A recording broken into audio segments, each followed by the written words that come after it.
Why can you hear someone clap across the room, but you can't see the air move?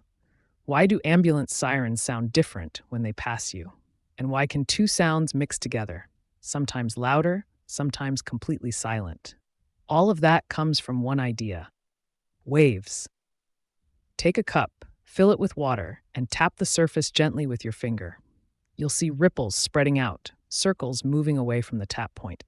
That spreading pattern is exactly how sound moves through air. A wave is simply energy traveling from one place to another without carrying the material with it. Air doesn't move from the speaker to your ear, but energy does. Sound waves are back and forth vibrations in air.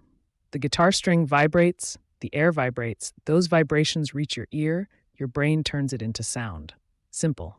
The speed of a wave depends on the medium. Faster in solids, slower in gases. That's why you hear a train coming earlier if you put your ear on the track. The vibrations travel faster through metal. Two waves meeting each other create something interesting called interference. If their peaks line up, the sound gets louder. If a peak meets a dip, the sound can weaken or disappear completely. This is why noise-canceling headphones work. They create opposite waves to cancel incoming noise. And here's the strange effect you've definitely noticed.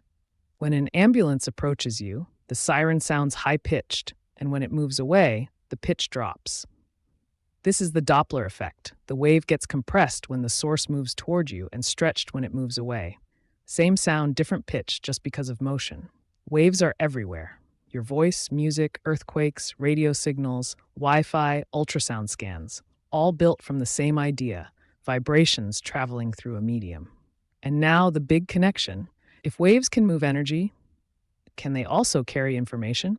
How do phones, radios, and satellites use waves to send pictures, voices, and entire movies through the air? That's where electromagnetic waves come in, and we'll break that next.